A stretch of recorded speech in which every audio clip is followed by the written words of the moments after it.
irritabilidad, mareos, náuseas o vómitos. Ante signos de deshidratación, concurrí al centro asistencial más cercano. No te estanques. Sin mosquito, no hay dengue. Jujuy, con la gente.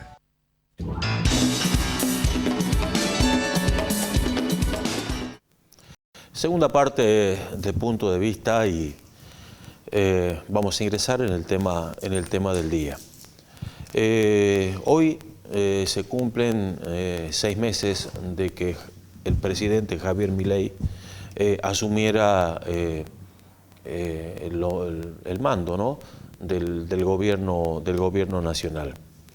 Y me parece que en estos primeros 180 días del gobierno libertario, me parece que es un tiempo prudencial y es el momento para poder hacer un análisis, por supuesto, desde la mirada de este conductor, de la mirada de punto de vista, que seguramente algunos podrán compartir y otros no, pero de eso se trata, ¿no? El tema del día y particularmente el trabajo que uno tiene como conductor de un programa de este tipo.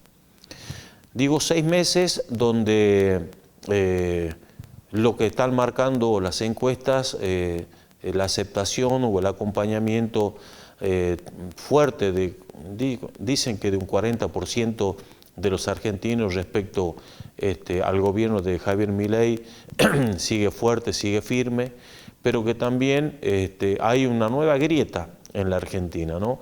Una grieta donde el 40% están acompañando la gestión libertaria y donde hay casi un 60% que le está ya generando a algunos opositores literalmente a las políticas públicas de Javier Milei y otros que lo votaron al presidente de la Argentina y que paulatinamente algunos desencantados por las políticas públicas, sobre todo con la marcha de la economía, han empezado ya a calificar con un voto negativo a la gestión libertaria en estos 180 días.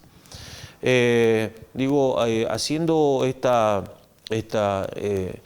decisión, sobre todo esta información que sirve como trampolín de despegue para lo que voy a hablar, creo que hay cosas que han sido positivas, que son positivas en el gobierno de Javier Milei, pero que también hay otras que nos empiezan a encender algunas luces de alarma.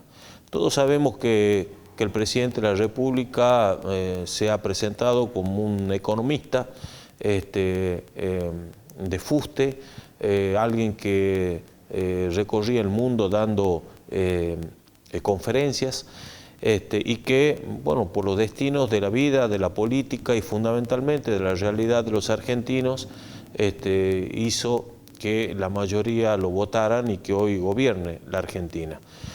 Entonces, todos esperan, sobre todo ese 40% que todavía acompaña a Milei, siguen cabalgando, digamos, en el caballo de la ilusión. Porque hoy, la verdad, salvo esta baja que se empieza a percibir de la inflación, algunos tienen una mirada respecto a por qué se produce esta baja. Algunos hablan de que esto es producto, sin ningún tipo de dudas, de la desaceleración de la economía, esta economía que se está cayendo a pedazos en los índices, ¿no?, de lo que es las empresas, la industria, las pymes, el comercio. Y entonces, ante una recesión en la actividad económica, eso produce literalmente la caída de los coeficientes de inflación, porque claro, al no haber plata, al no haber consumo, las ventas disminuyen, entonces el que tiene el producto tiene necesariamente que bajar para poder perder su rentabilidad. Prácticamente es cambiar una moneda por un producto, pero tratar de mover el stock que pueda tener en sus góndolas o en sus negocios. Pero digo, ese 40% que acompaña de esta ilusión También se da de frente, digo, con una realidad que los datos van marcando una situación harto complicada.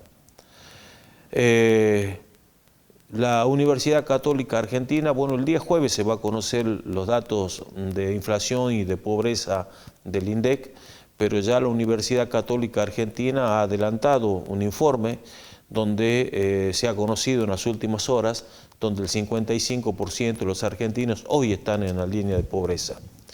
Y que de ese 55% que están en la línea de pobreza, 10%, o sea, cerca de 5 millones de argentinos, cayeron en la pobreza en este último trimestre del 2024, ya bajo el gobierno de Javier Milei.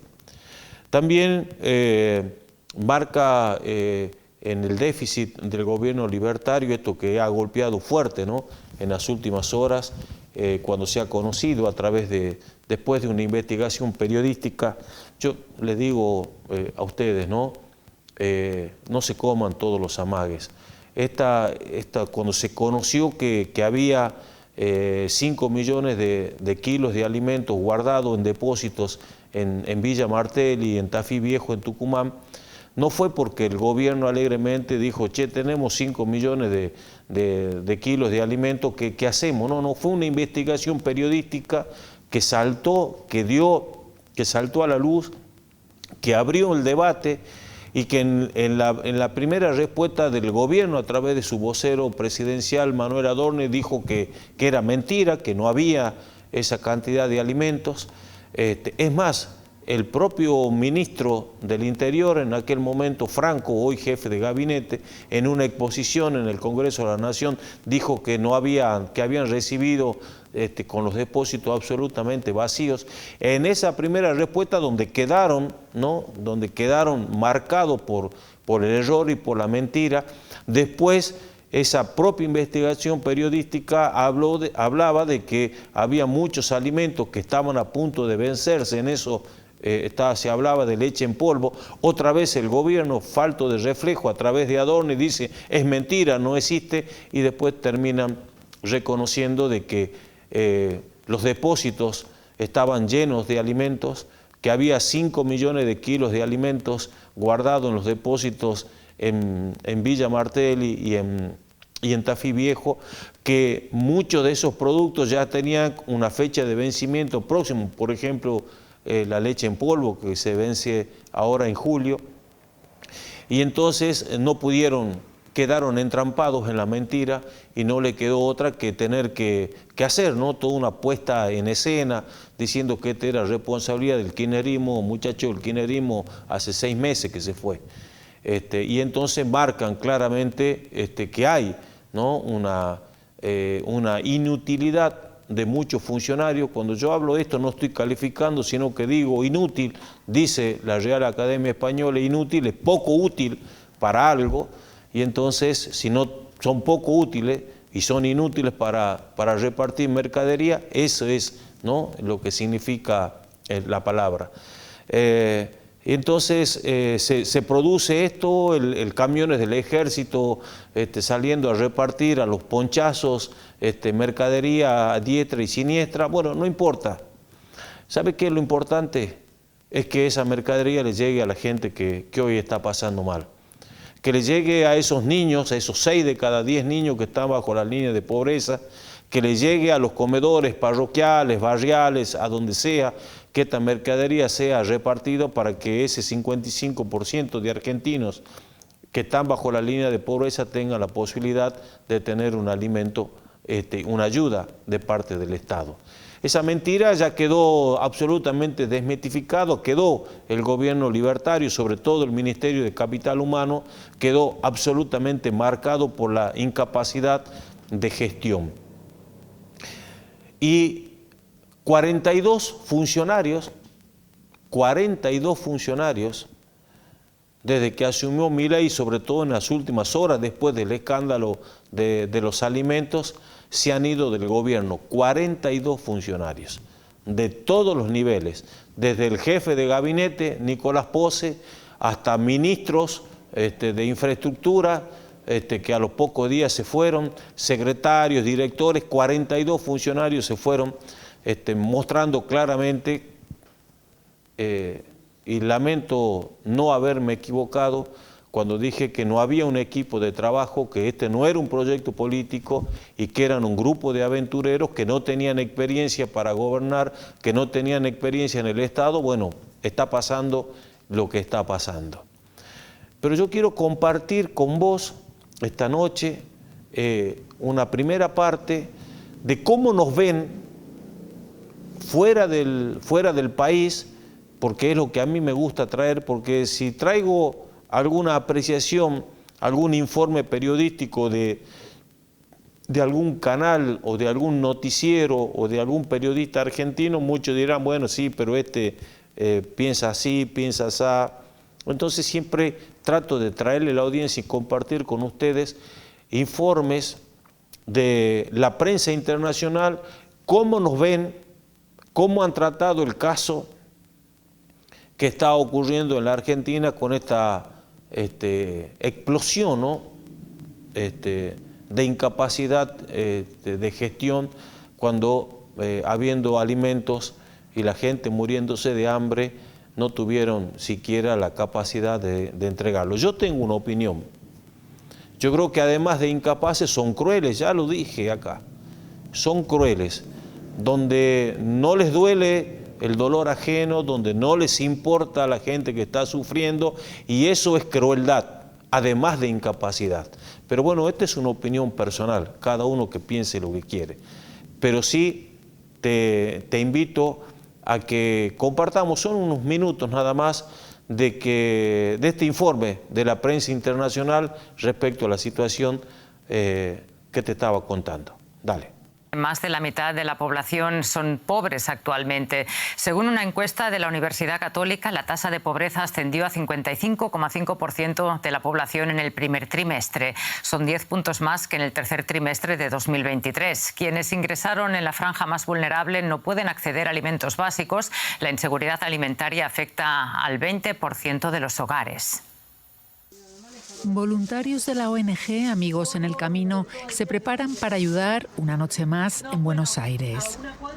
Sopa y productos de higiene para los sin techo, que cada vez son más numerosos. En la capital argentina hay más de 4.000 indigentes, un 15% más que hace un año, según las autoridades municipales. Pero la asociación no solo se ocupa de los sin techo, sino también de personas como Francisco. Yo soy un tipo que laburo, pero no llegás a fin de mes con la plata. Y la verdad que los gobernantes no se están acordando mucho de la gente de la clase media para abajo. Porque vos fíjate, yo pagaba 1.100 pesos de luz en el mes de noviembre, hoy pago 12.000. O sea, aumentó 1.000 por 1.000. El agua pasa lo mismo, con los impuestos está pasando lo mismo. Cada vez más argentinos deben decidir si gastar su dinero en el alquiler o en comida. El 18% de la población tiene que elegir entre una de las dos cosas, según la Universidad Católica Argentina.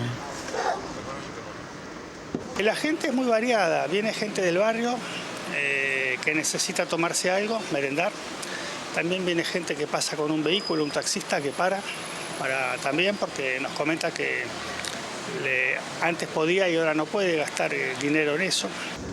La ayuda a miles de comedores sociales se congeló cuando el ultraliberal Javier Milei asumió el cargo en diciembre y se propuso atajar la corrupción en el sistema social. Como consecuencia, miles de kilos de leche en polvo quedaron retenidos durante varios meses en almacenes gubernamentales. Todo un escándalo, ya que la fecha de caducidad está a punto de cumplirse. Ahora es el ejército el que reparte los alimentos a los más necesitados. Y vamos a ampliar detalles con nuestro compañero, el economista Alejandro Rebosio, en Buenos Aires. Alejandro, ¿qué tal? Muy buenas. La pobreza alcanzó el nivel más alto en 20 años en Argentina. ¿Por qué no deja de aumentar desde que asumió el presidente? ¿Y cuáles son las propuestas de Milei para acabar con este, digamos, problema estructural del país? La pobreza ha aumentado porque inicialmente, en el mes de diciembre, hubo una fuerte devaluación del peso y que impulsó la inflación, que ya era alta, pero ahora está en este momento en 289% anual. Después la inflación, después de diciembre fue bajando la inflación mensual, pero todavía sigue siendo alta y además los salarios no han aumentado a la par de la inflación, por lo tanto se ha perdido poder de compra. Además, esa devaluación inicial ha provocado una caída del consumo y una caída de la actividad económica, y esa caída de la actividad económica ha llevado a despidos en las empresas privadas, que se suman a los despidos que adopta el gobierno en el sector público para hacer su ajuste fiscal para reducir la inflación. En definitiva, todo eso ha llevado a un aumento de la pobreza. El gobierno lo trata de contrarrestar, ¿cómo? Con bajando la inflación, con ese fuerte ajuste fiscal y planeando desregulaciones para a futuro alentar una recuperación de la actividad económica. Mientras tanto, aumenta así el subsidio a algunas familias para atender sobre todo la emergencia alimentaria. Bueno, y hablando de despidos, Alejandro Milei anticipó hoy un despido de 50.000 funcionarios más y amenazó con vetos si la oposición rompe el equilibrio fiscal. ¿Nos puedes explicar un poco mejor a qué se refiere el presidente?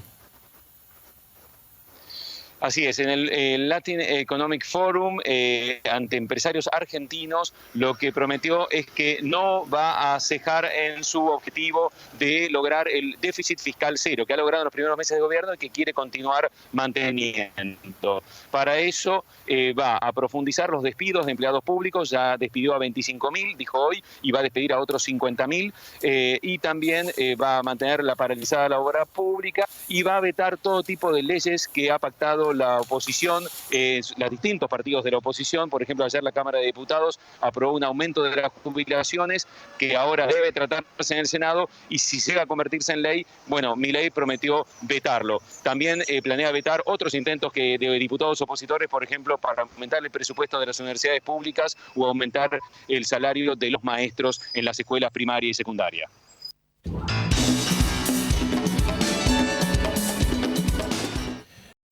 Así nos ven, amigos, así nos ven. Así trata el periodismo internacional la situación que está viviendo la Argentina. Pero además de los datos económicos y estadísticos que te di, a eso le podemos agregar, hace algunos minutos, voy a citar la fuente, entra a Infobae, se acaba de conocer un estudio privado de una consultora donde habla que la pérdida del trabajo privado alcanza a los 100.000 argentinos y argentinas. Y a eso se agrega los 150.000 empleados que eran del Estado, ya estamos hablando de 250.000 argentinos y argentinas que en 6 meses han perdido su trabajo. Y después tenemos que hablar del aumento de las tarifas de energía, de gas, de los servicios, la quita de los subsidios en el transporte, la quita del subsidio en el fondo educativo para el docente, en la pelea que todavía tienen con las universidades, con el fondo del incentivo docente, pero también con los fondos para los incrementos salariales para los profesores universitarios. Bueno, eso son cócteles peligrosos. Digo, son cócteles peligrosos porque yo quiero, en esto hago un análisis político. La semana pasada, en la Cámara de Diputados, dio media sanción a un proyecto de ley que hoy ha ingresado al Senado, proyecto de ley que establece la nueva fórmula, ¿no?, para la actualización de las jubilaciones y pensiones en la República Argentina. Un proyecto que nació desde el radicalismo y que después de ser presentado en el recinto de la Cámara, radicales, kirchneristas, peronistas y partidos provinciales lograron sentar los 2/3 de los diputados de la Cámara. Los 2/3 de los diputados sentaron en su banca y votaron favorablemente este proyecto que se transformó, que tuvo media sanción y que, como digo, hoy ha ingresado en el Senado.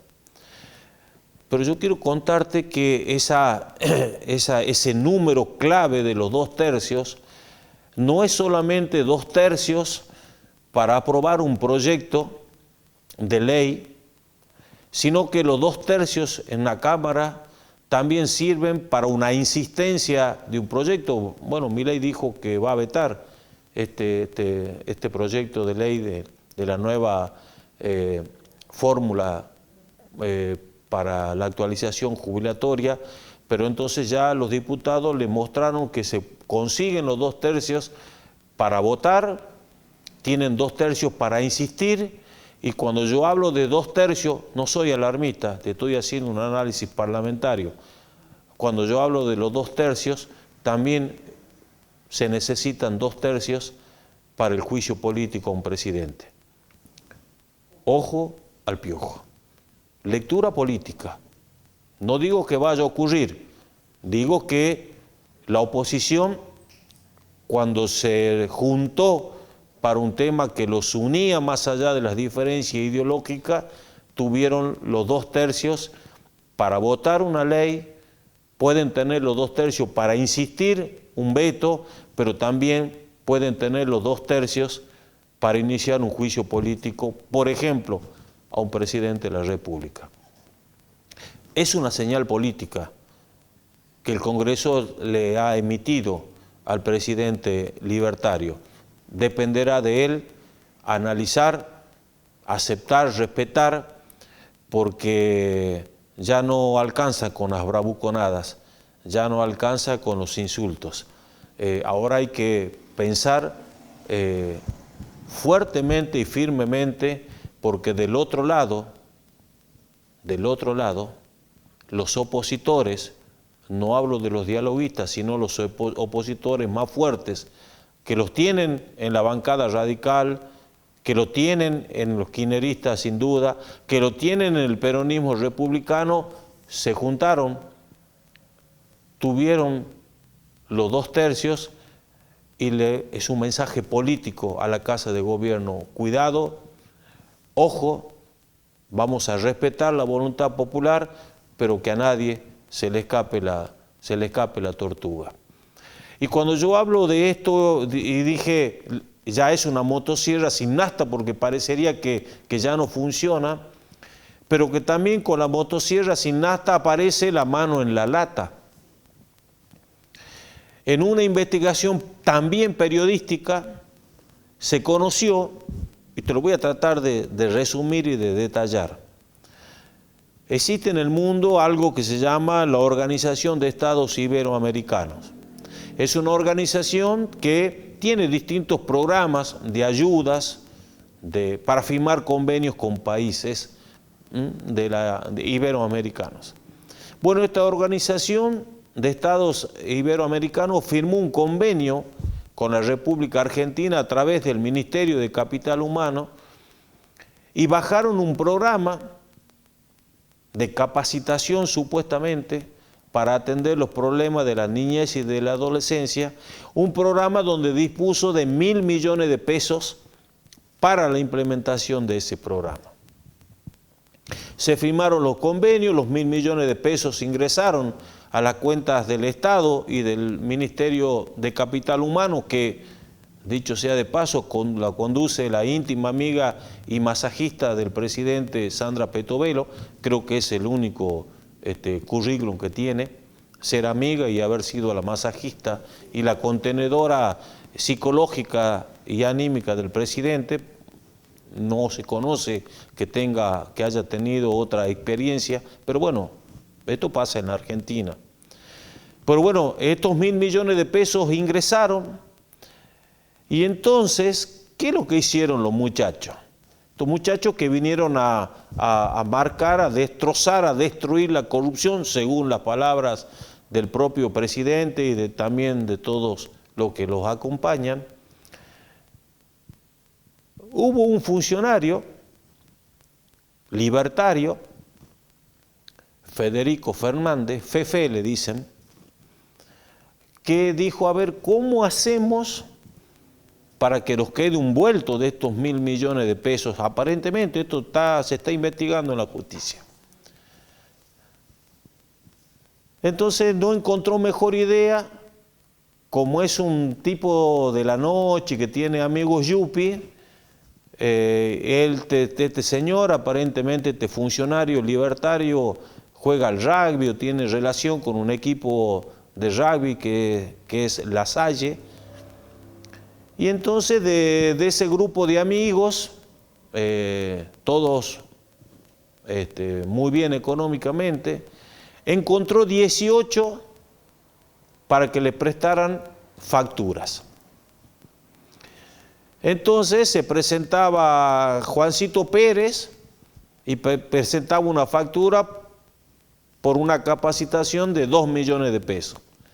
Se presentaba doña María Segunda y presentaba otra factura por 1,5 millones de pesos. En realidad lo que hicieron fue, estaban los 1.000 millones de pesos, aparecieron 18 con facturas, existen, y hacían plin los 1.000 millones de mangos. ¿Qué es lo que se llevaban, los que facturaban, estos amigos de este FEFE, se llevaban el 15% supuestamente para cubrir, ¿no?, los gastos impositivos que tienen que cubrir con la AFIP. El otro 85% hoy la justicia está investigando a dónde fue. Un escándalo. Digan los libertarios, digan lo que ustedes quieran. Cuéntelón y relátelón de la manera que ustedes quieran.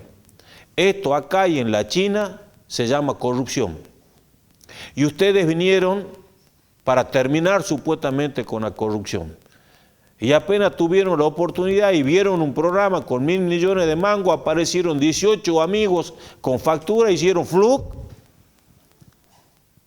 y se quedaron con la guita. La pregunta que nos tenemos que hacer entonces es lo siguiente. Son las siguientes. ¿La ministra Petovelo sabía de esto? Ella dice que no. Y entonces por eso mandó a sus abogados a hacer la denuncia en la Oficina Anticorrupción y la denuncia penal. Perfecto, es lo que tiene que hacer. Y la pregunta que nos tenemos que hacer, ¿el ministro de Economía no sabía de esto? ¿El presidente no conocía de esto? ¿Sabe por qué te lo digo?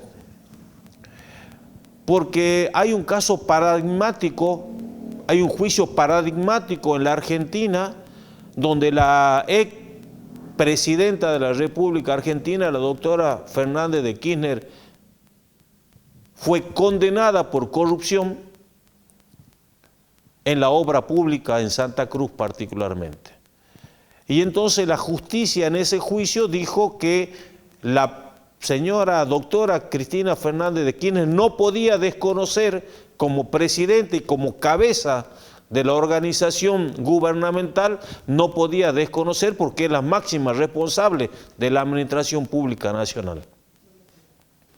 Entonces, siguiendo la misma teoría de los fiscales y de los jueces que condenaron a Cristina, digo, siguiendo la misma teoría jurídica, entonces la pregunta que yo me hago entonces, si para la señora Cristina Fernández de Kirchner ese fue el camino, me imagino entonces que también se debería seguir, arbitrar el mismo camino para responsabilizar al presidente de la República y a esa ministra de Capital Humano, porque no deberían desconocer lo que ocurría a la señora Sandra Petovelo en su ministerio, donde habían llegado los 1.000 millones de mangos y algunos bandidos se habían quedado con la guita, y ni mucho menos desconocer al presidente porque es la cabeza del gobierno y del Estado Nacional. Por eso es que vamos a ver qué es lo que pasa. El hecho de corrupción está. El hecho de corrupción se conoció, pero no porque los libertarios encontraron el robo dentro del ministerio, sino porque otra vez fue el periodismo investigativo quien puso sobre la superficie esta situación. Vamos a ver, por eso es que más allá de lo que diga la justicia, yo creo que hay una condena social que tenemos que empezar a alertar. Porque así como digo que la motosierra está quedándose sin nafta, también digo que hay algunos que ya metieron la mano en la lata. Y esto es lo que salta en los primeros 6 meses de gobierno. No te enojes, es lo que pasa. No te enojes conmigo que te vengo a contar esto, sino que esto empiezo a poner en alerta situaciones que están ocurriendo, porque mira, un día Carlos Saúl Menem, sentado en la mesa de Mirta Legrand, dicho sea de paso, la gran opositora, Mirta Legrand, funcionario que se sienta del gobierno nacional, Mirta les dice las cosas que la gran mayoría sentimos, pensamos y vivimos, sobre todo lo que tiene que ver con la pobreza. La gran opositora, Mirta Legrand, hasta la nata, diría yo. Pero bueno, digo, retomo, un día Carlos Saúl Menem sentado en los famosos almuerzos de la diva de la televisión, la señora le preguntó al presidente por qué le decían que era corrupto. Carlos Menem, con esa cintura política y con ese carisma, le contestó: mire Mirta, todos aquellos que hablan de honestidad, cuando usted los invita a su casa a almorzar, cuando se vayan, cuente los cubiertos, porque seguramente se llevaron un cuchillo o un tenedor. Y entonces, tomando esa reflexión de Carlos Saúl Menem, yo le podría decir a los libertarios: cuidado ustedes que hablan que han venido a terminar con la corrupción del Estado, cuando vieron 1000 palos de un programa de la Organización de Estados Americanos, se buscaron 18 bandidos que presentaron la factura y se quedaron con la guita de los argentinos. La justicia va a investigar. Nosotros los que hacemos o intentamos hacer un periodismo, te traemos y te contamos la realidad. Pero hay algo que a mí me preocupa mucho más. Se han empezado a escuchar algunas voces de prestigiosos periodistas, psicólogos, sociólogos y psiquiatras respecto a la situación, a tratar de analizar qué pasa por la cabeza del presidente de la República, Javier Milei. Y hace algunas horas el presidente dio un reportaje. Te traje solamente 2 minutos. Quiero que lo compartamos y después cierro el programa. Dale. Hasta la vista, baby. Una máquina humanoide de un futuro apocalíptico viaja al pasado para derrotar la resistencia humana. Así, pero sin músculos, con más pelos, libertario y con acento argentino. Es como se autodefine Javier Milei. Digamos, yo vengo de un futuro apocalíptico para evitarlo. Algo así como la historia de Terminator. Citando la famosa película de 1984 protagonizada por Arnold Schwarzenegger. Así fue la más reciente entrevista del presidente argentino con el medio independiente The Free Press. En 48 minutos, Milei se presentó como ya es costumbre, sin filtros. ¡Amo ser el tope adentro del Estado! Soy el que destruye el Estado desde adentro. Soy el, es como estar infiltrado en las filas enemigas. Es decir, la reforma del Estado la tiene que hacer alguien que odie el Estado. Y yo odio tanto al Estado que estoy dispuesto a soportar todo este tipo de mentiras, calumnias, injurias. Javier Milei. Hace 6 meses, Javier Milei llegó a la Casa Rosada, dando inicio a la era libertaria al otro lado de la cordillera. Es el presidente argentino con más viajes realizados en el primer semestre de gobierno y el electrochoque aplicado aún no logra revivir la economía. Cada vez que voy a un acto con mi ministro de Economía es ovacionado. Milei aprovechó la entrevista realizada en su reciente viaje a Estados Unidos para defender sus medidas y para jactarse de su nivel de aprobación, el que rodea el 47%. Nosotros bajamos a la mitad la cantidad de ministerios. Todos los meses echamos empleados públicos. La política hasta la vista, baby, sigue implementándose en la Casa Rosada. El gobierno disolvió este viernes la Subsecretaría de Protección contra la Violencia de Género, la última oficina activa del Ministerio de la Mujer. Que se meten con mi vida privada, algo que no deberían hacer, y llegan al límite de meterse con mis perros. Milei aprovechó la cita para tirar sus dardos contra los medios, a los que acusa de acosarlo por medio de sus seres queridos. 6 meses englobados en una entrevista en que Javier Milei se mostró orgulloso de defender sus ideas.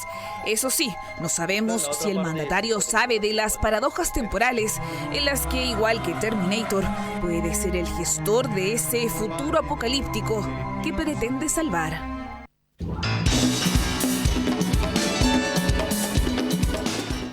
No soy un profesional de la psicología, ni mucho menos de la psiquiatría. Solo soy el conductor de un humilde programa periodístico en el multimedio más importante de la provincia de Jujuy. Pero créame, como ciudadano de este país, como un laburante de este país, a mí sí, después de ver esto, a mí sí me preocupa enormemente lo que ocurre en la cabeza de nuestro presidente. ¿Sabes por qué? Porque define políticas públicas, para bien o para mal, de más de 47 millones de argentinos. Con esto le pongo el punto final al programa de hoy, como siempre agradeciendo a toda la audiencia de Canal 2 de Perico, a todo el equipo de trabajo, a Viviana, a Graciela, a Orlando, a Ediberto, al Pato, a todo ese equipo maravilloso, a los directivos de la empresa también. Y si Dios y la Virgen lo permiten, nos estaremos encontrando el lunes 24, el próximo lunes feriado nacional, así que el lunes 24 a las 22 horas con un nuevo punto de vista. Gracias por todo, nos vemos, chao.